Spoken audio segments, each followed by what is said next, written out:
علمی ڈائری کے معزز دوستوں کو السلام علیکم۔ دوستوں، آثار قدیمہ کے ذریعے ہمیں جو معلومات ملی ہیں ان کی وجہ سے ہم انسان کی تاریخ کو کئی حصوں میں تقسیم کر سکتے ہیں۔ اس تقسیم کا فائدہ یہ ہے کہ ہم تاریخ میں ان تبدیلیوں کو بآسانی دیکھ سکتے ہیں جو انسانی عمل کے نتیجے میں ہوئی تھیں۔ انسان کی تاریخ کے قدیم تر زمانے کو ہم شکار اور غذا جمع کرنے والا عہد کہہ سکتے ہیں۔ اس زمانے کو 3 حصوں میں تقسیم کیا جا سکتا ہے۔ پہلا زمانہ قدیم پتھر کا زمانہ جو 20 لاکھ سال سے 80,000 سال تک پھیلا ہوا تھا۔ دوسرا زمانہ درمیانی پتھر کا زمانہ جو 80,000 سال سے 40,000 سال کی مدت میں پھیلا ہوا تھا۔ تیسرا زمانہ جدید پتھر کا زمانہ جو 40,000 سال سے شروع ہوتا ہے اور 10,000 سال کی مدت تک جاتا ہے۔ ان تینوں زمانوں کو ہم آپ کے سامنے 3 الگ الگ ویڈیو کے ساتھ پیش کریں گے۔ دوستوں، اس ابتدائی زمانے میں بھی انسان اکیلا نہیں رہتا تھا بلکہ وہ گروہوں اور غول کی شکل میں پھرا کرتا تھا۔ یہ اس لیے ضروری تھا کہ اکیلے آدمی کے لیے جنگلی جانوروں کا خطرہ تھا جن سے وہ اکیلے میں خود کو محفوظ نہیں رکھ سکتا تھا۔ ساتھ رہنے میں ایک دوسرے کی حفاظت کرتے تھے۔ غذا کی تلاش میں انہیں ایک دوسرے کی مدد کی ضرورت تھی۔ اس صورت میں ہر ایک کے لیے کام کرنا ضروری تھا۔ کسی کو بغیر محنت کیے کھانا نہیں مل سکتا تھا۔ اس وقت یہ دوسرے جانوروں کی طرح گروہوں میں پھرتے تھے اور ہر وقت جو بھی ملتا اسے کھاتے رہتے تھے۔ اس وقت تک وہ زراعت اور کاشتکاری سے واقف نہیں تھے اور نہ ہی انہیں یہ اندازہ تھا کہ مویشیوں کو پالا جا سکتا ہے۔ اندازاً اس وقت لوگ 20 سے 30 کے گروہ بنا کر رہا کرتے تھے۔ ابتدا میں غذا حاصل کرنے کا ذریعہ درختوں اور پودوں کے پھل، جڑیں، بیج، اخروٹ، گھونگے، نئی کونپلے، کیڑے مکوڑے اور پتے ہوا کرتے تھے۔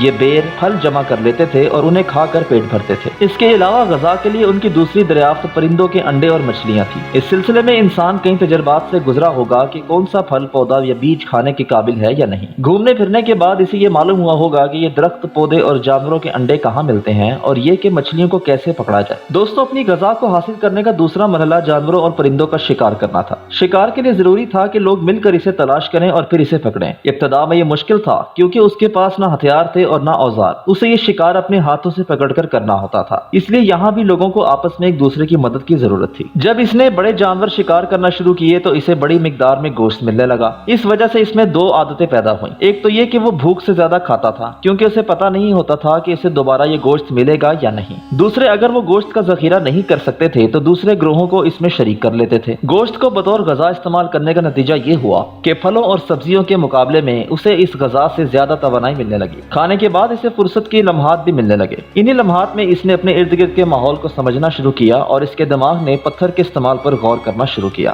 جس کے نتیجے میں اس نے پتھر کے اوزار اور ہتھیار بنانا شروع کر دیے۔ اب اس نے اوزاروں کی مدد سے غذا حاصل کرنی شروع کر دی۔ ان کے ذریعے وہ جڑیں کھودتا، زمین کے اندر سے کیڑے مکوڑے نکالتا اور جانوروں اور پرندوں کا شکار کرتا۔ دوستوں، قدیم پتھر کے زمانے میں لوگ ایک جگہ نہیں رہتے تھے۔ یہ غذا کی تلاش میں ایک جگہ سے دوسری جگہ رہتے تھے۔ گرمی یا سردی سے بچنے کے لیے یا جنگلی جانوروں سے محفوظ رہنے کے لیے یہ وقتی طور پر غاروں یا چٹانوں پر اپنا ٹھکانہ بنا لیتے تھے۔ چونکہ یہ ہر وقت ادھر سے ادھر جاتے رہتے تھے، اس لیے ان کے پاس بہت کم سامان ہوا کرتا تھا۔ خانہ بدوش لوگ چونکہ ایک جگہ آباد نہیں رہتے تھے، اس لیے وہ کوئی یادگار نہیں چھوڑتے تھے۔ وہ اپنے ساتھ صرف ان چیزوں کو رکھتے تھے جو ان کو روزمرہ کی ضروریات کے لیے لازم ہو۔ اس وجہ سے ان کے ہاں ایجادات نہیں ہوتی ہیں۔ ان کا زمین سے رشتہ بھی نہیں ہوتا۔ ان کا کلچر محدود ہوتا ہے۔ ان کے تجربات بھی کم ہوتے ہیں۔ ان کا رشتہ جانوروں، مویشیوں اور فطرت سے ہوتا ہے، اس لیے اس زمانے کے بارے میں معلومات بہت کم ملتی ہیں۔ آثار قدیمہ کے ماہرین نے قدیم پتھر کے زمانے کے لوگوں کے کیمپوں کو دریافت کیا کہ جہاں انہوں نے کچھ عرصہ قیام کیا تھا۔ ایک جگہ بڑی تعداد میں پتھر کے اوزار ملے ہیں،